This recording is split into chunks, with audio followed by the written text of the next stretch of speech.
What is the worst thing that could ever happen to you? Think about it for a second. Now, imagine that it actually happened, that your entire world crumbled. What would you do? How would you react? Who would you become?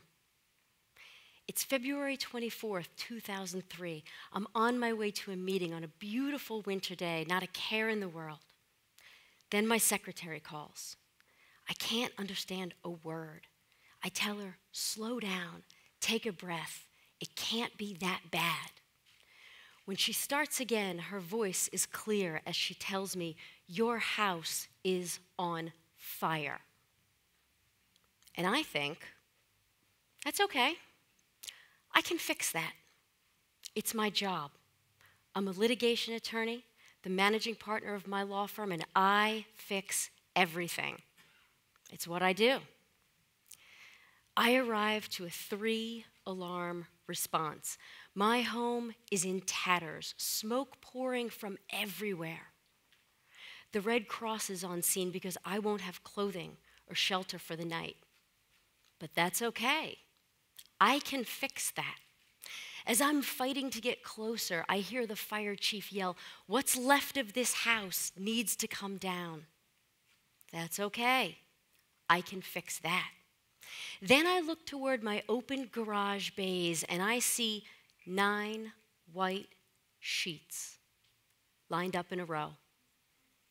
A makeshift morgue on a cold concrete floor. My pets are under those sheets. All my 4-legged friends are gone. Well, now, I can't fix that. Everyone around me is moving frantically, but I am standing still. And as the lens on my life pans out, the background noises fade and everything fades to black, all that remains in focus are those sheets.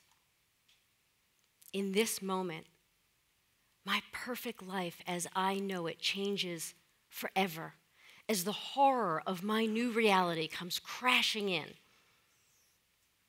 My world stops, and I do too. Yet everyone around me continues to move at the speed of light. Firefighters are scrambling. Police are manning the crowd when a camera points in my face, a reporter asking me, how do you feel? How do I feel? How would anyone feel?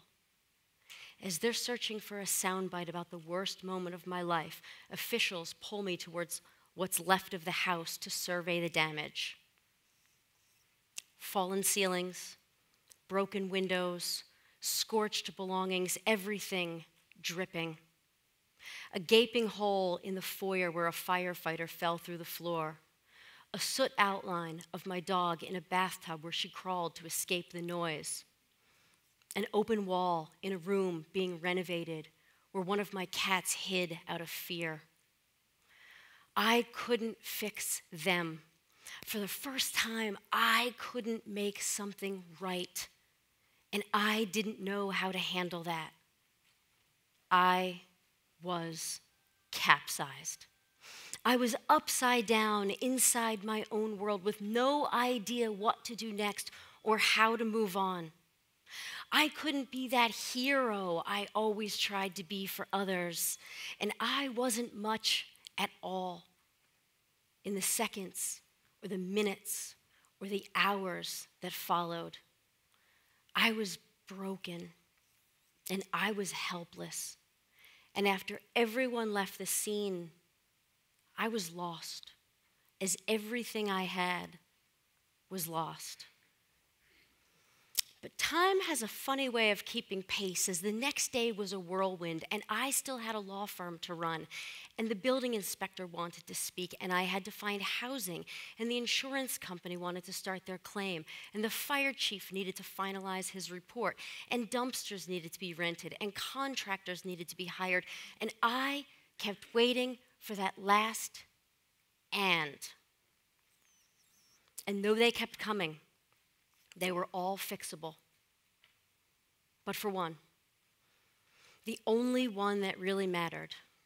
What mattered was that I needed to grab a shovel. I needed to bundle up. I needed to dig 9 graves. I needed to carry my pets one by one by one down to their final resting place in their own private funeral procession. Well, there I had it, my state of things. The months ticked on. I dealt with life, rebuilt the house, tried to fight my way back to normal. But through it all, I wasn't living. I was just surviving. And surviving wasn't good enough. I needed to find a way to thrive. A friend suggested that I donate to an animal organization.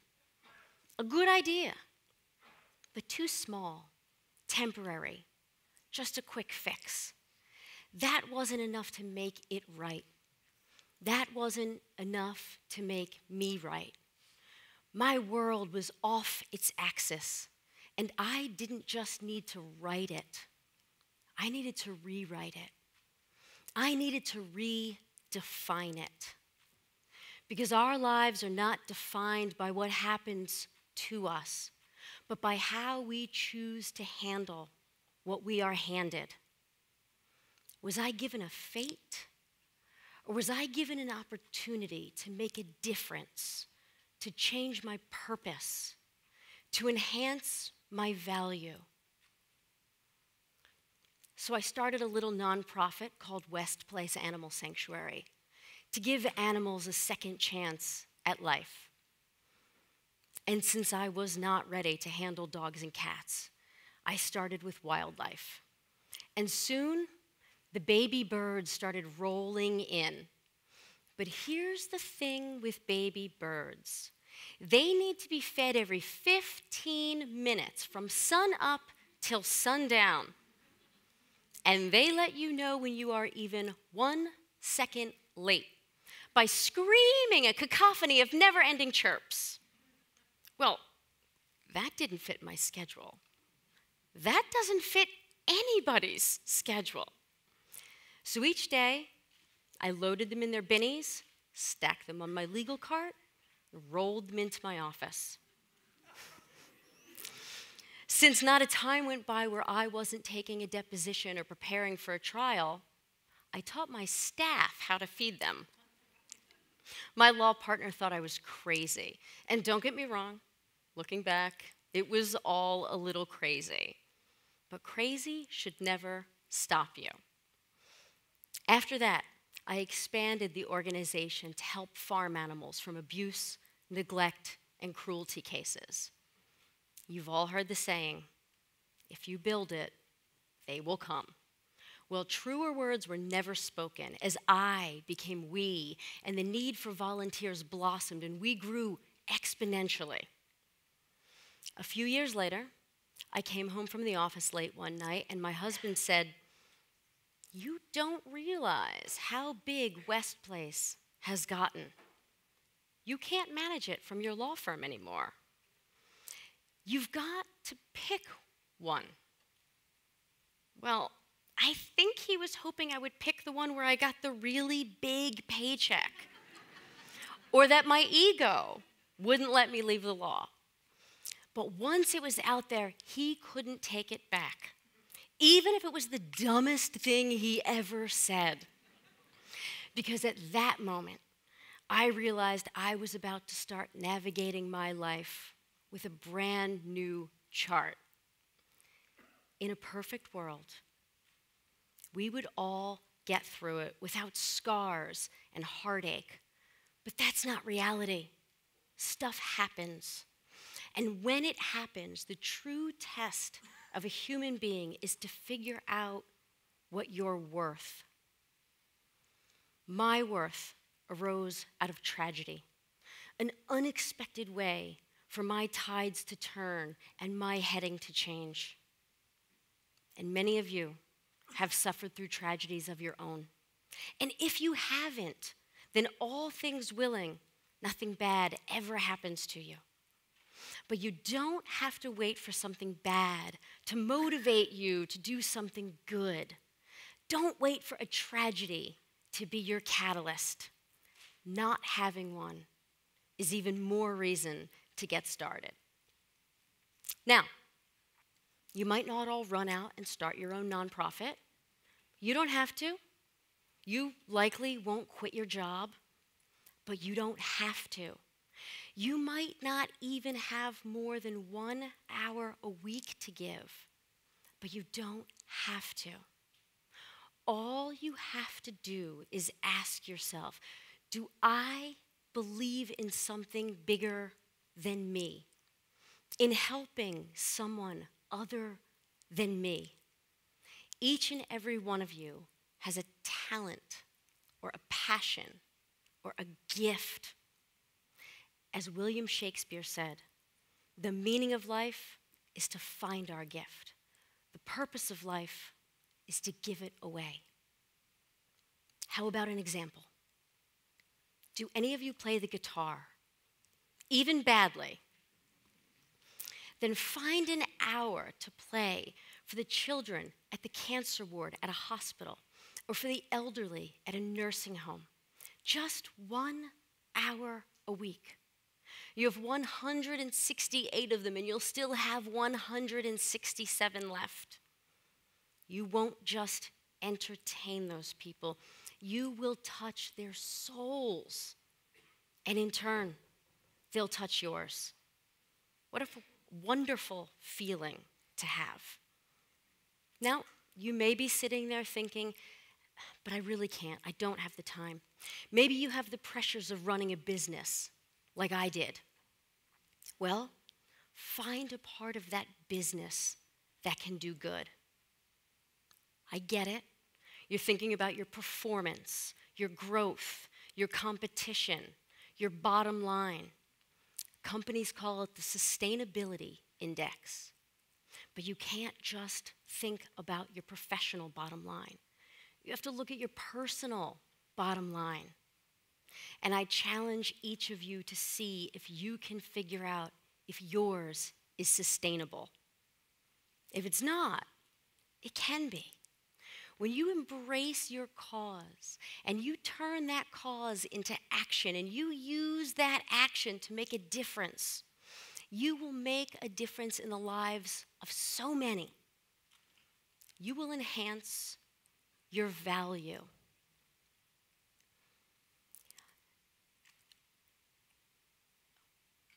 Sorry. My value used to come from winning a case or from breaking someone down at a deposition. But now, when people come up to me and they hug me and they thank me, I realize that my true value comes from those hugs, from that thanks. That's the best that humanity has to offer. And I tell you, it's better than anything I have ever experienced. And you can feel that way too. And it will just keep getting better. At the sanctuary, I am always amazed that so many people are willing to give of themselves so selflessly to a cause that I started, one that I thought only mattered to me. Then I watched some of them interact with our animals, and I saw something so beautiful. There was a symbiosis. Our volunteers needed our rescues as much as our rescues needed our volunteers. It turns out we have our own group of damaged humans leaning on our broken animals so that they too can heal from whatever burdens them in their life. To have the pleasure of witnessing that is priceless, but to be a part of it is even better. You give of yourself, and not only will you make a difference and enhance your value, but you'll realize that you have your own symbiosis. Everybody has a plan in life. I had a plan. I had my dream house, my dream job, my dream life. What happened to me was certainly not my life's plan. But if we plan out our lives with our sails rigged so tight, when a strong enough gust of wind comes along, we might just heel over. And if we can't figure out how to right our ship, we might not survive it. Every good sailor knows that they need to accommodate for course correction and for unexpected changes. I'm still not certain if I set my new course or if my course was readjusted for me. But saving the lives of animals has forever changed my life. Becoming a lawyer and defending clients was a good goal. But becoming the defender of those who can't speak for themselves was the right goal. When I left my law practice and reset my compass, my colleagues acted as if my greatest achievements were already behind me. As if my life went from having meaning to disappearing into a state of inconsequential oblivion. How wrong they were. Because it's not just a question of how we right our ship. It's a question of what legacy we choose to leave behind. What we do for ourselves is gone when we're gone. But what we do for others remains behind as our legacy. Winston Churchill had it right when he said, "We make a living by what we get, but we make a life by what we give." I don't want to be remembered for what I got. I want to be remembered for what I gave. I want to be remembered for the impact that I was able to have while I was here. You've all heard the term carbon footprint, and we all talk about how small each of ours can be. But I want you to think about the term impact footprint, and I want you to start to question how big yours can be. The people that volunteer with me each week can answer that question for themselves, and you can too. We get one life. We need to make sure that what we do with it is enough. If you're just checking the boxes or going through the motions or punching the clock, that's not enough. That's not sustainable. You need to make a difference. You need to enhance your value. You need to make your impact, and you need to make it count. And all you need is to be inspired. If my story didn't inspire you, then find one that does. Then go out and make your own story. And make sure it is a really good story to tell. Your life, your value, your legacy. The choice is yours. I can't promise you it's going to be easy, but I can promise you it's going to be worth it. I hope that when each of you set sail, you all find your true north. Thank you.